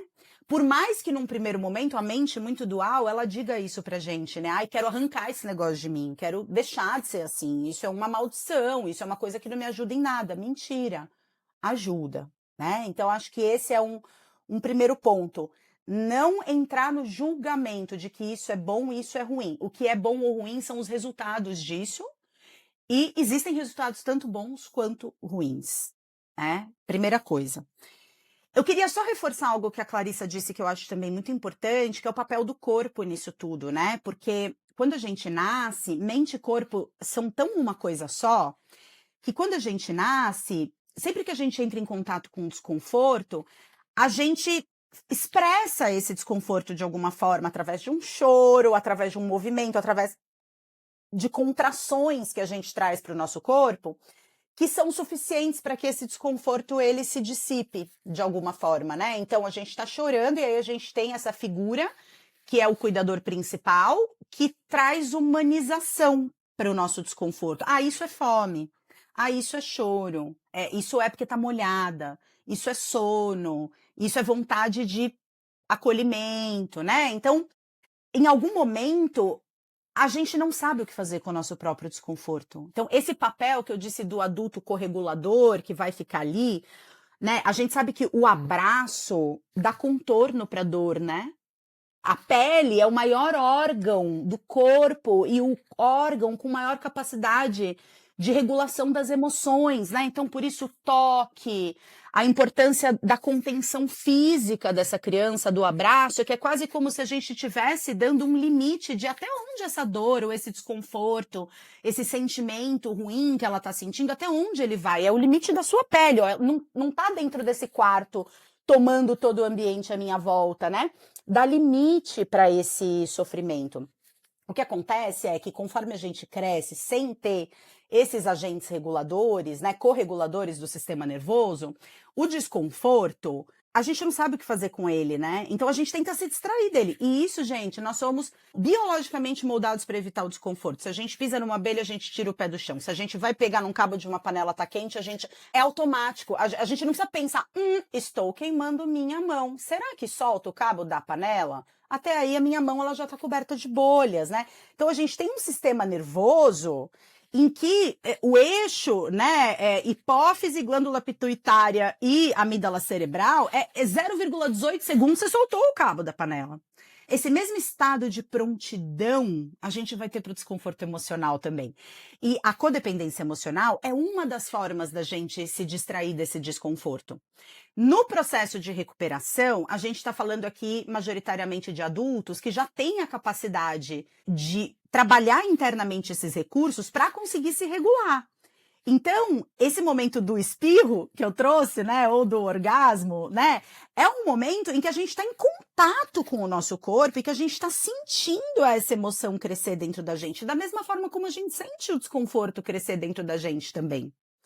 A questão é, o que fazemos diante do desconforto? Será que a gente vai para o celular? Será que a gente acende um cigarro? Será que a gente enche o cu de doce? Será que a gente fica lá jogando Yahtzee, né? Que é o meu novo vício é ficar jogando dadinho no celular. Antes era o Candy Crush, né? Aí eu acho que eu evoluí, pelo menos o Yahtzee é um pouco mais inteligente do que o Candy Crush.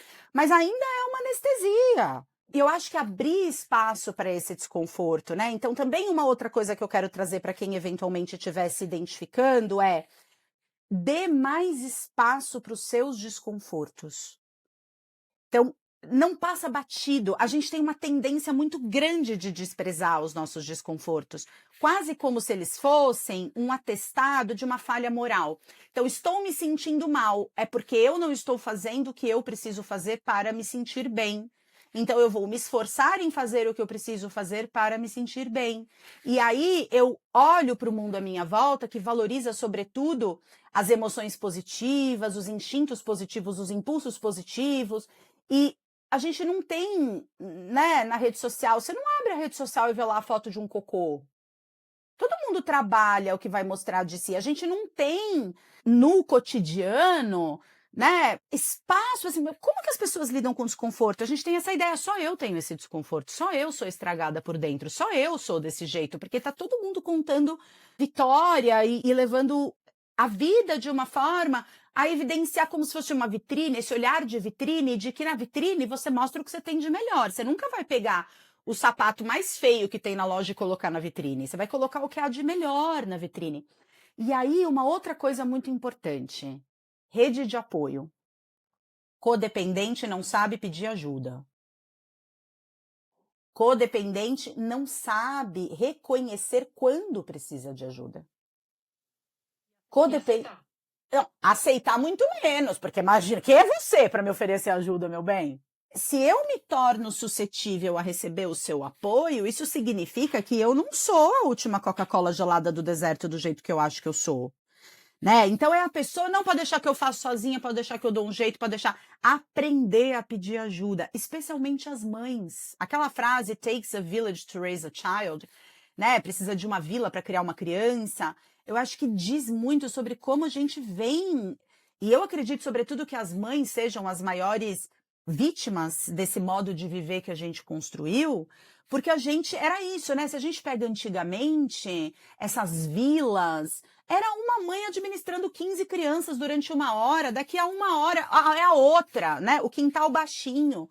As crianças estão brincando aqui, tem um adulto olhando ali. A gente não está sozinha dentro de uma casa com uma criança demandando atenção, cuidado, presença, e você muitas vezes com um parceiro ausente, ou uma parceira, né? Ausente do ponto de vista da criação dessa criança e da manutenção de recursos, né? Para criação dessa criança. Então, a gente vive muito desconectado. Achei muito interessante o que você trouxe da natureza, Clá. Porque é isso, assim, se a gente olha para a natureza, você não vê passarinho voando com um ninho nas costas. Porque vai prejudicar o voo. Se ele precisar de fazer um outro ninho, ele vai lá e faz. Você não vê uma árvore segurando uma folha seca, castanha, ressecada, que não está fazendo mais a fotossíntese, por medo de deixar essa folha embora. Porque essa folha ela vai virar adubo para a próxima estação.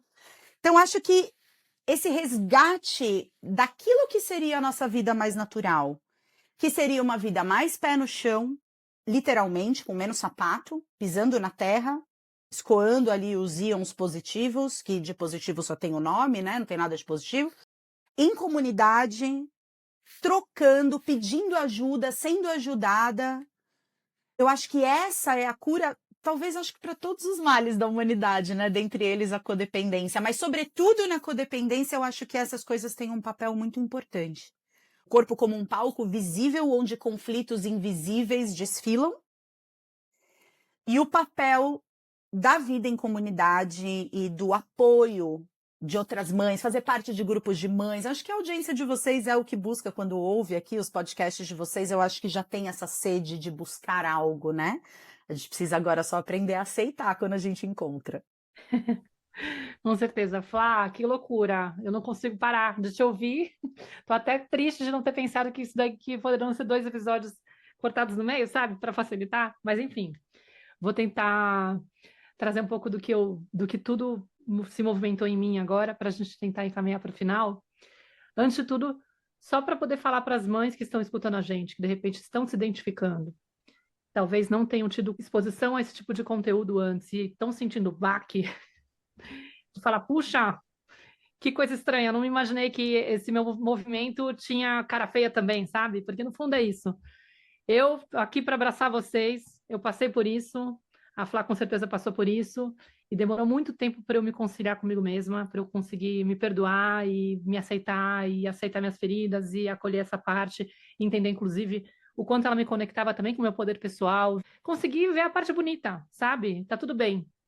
Mas eu sei que isso pode demorar um pouquinho, então eu acolho vocês agora, porque pode ser que seja um momento meio tenso que vocês estejam vivendo.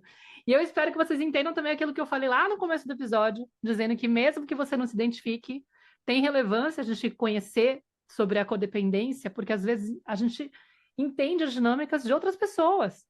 Eu, por exemplo, tenho o caso de uma mãe que entrou na mentoria na última turma, mora aqui na Europa, é expatriada também, e tinha uma dor muito grande, assim, de se sentir preterida entre o irmão e ela, sempre comparada. O irmão era o orgulho dos pais, era o cara certinho, todo perfeitinho.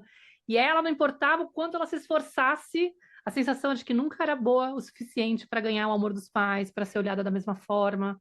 Uma ferida da rejeição, assim, muito forte. E quando ela teve o acesso a esse módulo, eu fico até arrepiada. Ela falou, cara, eu descobri que meu irmão é codependente. E aí ela conseguiu entender que, apesar dele parecer um mocinho, ele estava preso num padrão, até hoje, cuidando dos pais, tipo, se sentindo responsável. E ela falou, cara, eu não decido, essa criança me deu liberdade para cuidar da minha vida. Graças a Deus eu não fui. Tipo, eu não passei por isso, eu não entrei nesse papel, né? Então ela parou de sentir inveja dele, né? Parou de sentir essa dor. Inclusive, ela começou a olhar para ele com muito mais compaixão, ajudou a se conectar com ele. Foi uma coisa assim, ela falou, tirou um peso das minhas costas. Então, assim, minimamente eu acredito que tem esse efeito, assim, a gente conhecer sobre codependência. Eu queria muito agradecer que você veio, Flá, finalmente. 6 anos depois a gente cumpriu o nosso desejo. Estou com a minha criança aqui feliz, aqui, saltitante, com esse movimento. E queria pedir que você trouxesse para a gente as referências de onde as pessoas podem te seguir, como que elas podem encontrar seus livros, coisas assim, sabe? Para a gente deixar aqui depois também anotadinho, para quem tiver interesse. Ah, eu agradeço demais, foi maravilhoso. Eu tô aqui, né, gravando o áudio para depois te passar. Até agora temos 1h40 de gravação, então acho que se não tivermos 2 episódios, eu acho que a gente super pode ter, tá? É só me chamar que agora que eu já adentrei essa tenda aqui, que a gente descabaçou, agora fica mais fácil, né? E eu quero dizer que eu não quero que as pessoas me sigam. Eu quero que as pessoas se conectem. Eu tenho cada vez mais entendido que esse lugar do seguir é uma coisa que eu não tenho interesse que as pessoas me sigam, né? Eu quero que as pessoas se conectem comigo. Então fica o convite, né? Eu atualmente, o lugar onde eu estou mais ativa de forma online é o Portal Despertar. O Portal Despertar é um portal de assinantes, onde a gente se reúne semanalmente para estudar assuntos relacionados à saúde mental, educação emocional, autoconhecimento, qualidade de vida. A gente tem um formato que hoje funciona através de ciclos de um grupo de estudos, então a gente tem um encontro online todas as semanas e depois a gente tem materiais complementares que são vídeos, podcasts, cadernos de exercício, meditação, 1 ou 2 conteúdos todas as semanas para complementar, e a gente, nossa, tem assim uma história já sendo trilhada nesse grupo de estudos do Portal Despertar. Então, quem sentir, as aulas elas são ao vivo, elas ficam gravadas, né, os nossos encontros, mas eu tenho preferido cada vez mais isso aqui, ó, conversar olhando no olho, essa coisa de tá nas redes sociais. Esse ano eu acho que se eu fiz 5 posts no Instagram foi muito, né? Eu tô assim bem ausente mesmo, tá me fazendo muito bem. Não digo que seja para sempre essa minha ausência, mas tá sendo muito boa para mim, depois de trabalhar tantos anos, né, com o marketing digital, os cursos online. Eu adoeci profundamente em relação a isso e hoje me sinto num lugar muito mais feliz, muito mais contente, né, de não depender tanto de likes e de comentários e de compartilhamentos assim. Tenho ensaiado um retorno lá para o YouTube, voltei, gravei alguns vídeos, né? Basicamente assim, né? No YouTube tem o meu canal de vídeos, no Spotify tem, e nos outros agregadores de podcasts, o meu podcast Conversas do Despertar. A gente tá, acho que por volta também por aí, viu? De uns 80 episódios, se não me engano. Eu tô meio ausente também. Onde eu tô mais presente mesmo é no Portal Despertar, todas as semanas me conectando com os despertos e despertas. E acabei de lançar um livro novo que, vejam bem, né? Eu não estou nem com ele aqui, para vocês verem como eu estou desconectada realmente de tudo, né? Mas ele se chama Existe Vida Antes de Morrer, né? E eu lancei esse livro em agosto do ano passado, já faz 1 ano que esse livro foi lançado. E é o meu, ó, ele tá ali atrás, ó, ele tá aqui, ó, ele tá do lado do regador. Vou pegar pra vocês, vai, gente, pelo amor de Deus, né? Cria vergonha na cara, Flávia Melissa? Crie vergonha na cara, Flávia Melissa, mostra seu bebê, é esse aqui, ó, Existe Vida Antes de Morrer. E daqui a pouco sai mais um. Eu tô, agora o prazo é final de setembro para entregar os originais de mais um livro. Se todos os meus livros lançados pela Editora Planeta. Sobretudo esse livro aqui, eu acho que é um livro que conversa bastante com tudo isso que a gente estava falando. Eu acho que as pessoas vão se identificar bastante. Hashtag fica a dica aí, tá? E é isso, gente. Foi um prazer enorme. Eu gostei demais de estar aqui com vocês. Já tô esperando ser convidada para mais episódios. Obrigada. Com certeza, querida. Obrigada, Flávia, por estar aqui com a gente. Foi uma delícia, né? Eu acho que é o episódio mais longo, mas Sim. também mais gostoso, né, Mar? Que delícia que foi. Então, obrigada a você que chegou até aqui com a gente. Obrigada, Maíra. Obrigada, Flávia, por essa conversa maravilhosa. E a gente se vê no nosso próximo episódio. Até lá. Um grande beijo, pessoal. Tchau. Beijos! Eu sou a Clarissa de Achiara. E eu sou a Maíra Soares. E você acaba de escutar mais um episódio da Tenda Materna, um podcast sobre maternidade e autoeducação. Nossa conversa de hoje te tocou de alguma forma? Tem algo que você vai fazer diferente depois de ter escutado esse episódio? Se sentir no seu coração, compartilha com as suas amigas o nosso podcast. Deixe um comentário no nosso perfil do Instagram, @tendamaterna.podcast, ou no aplicativo do Spotify, contando como esse episódio mexeu com você. Segue a gente para não perder nenhum encontro de inspiração, crescimento, trocas profundas e muito apoio. E se você curte a Tenda e tem interesse que o nosso projeto se expanda, nós te convidamos a se tornar uma apoiadora.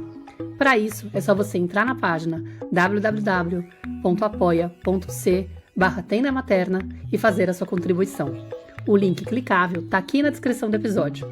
Muitíssimo obrigada! Nos vemos em nosso próximo episódio. Até lá!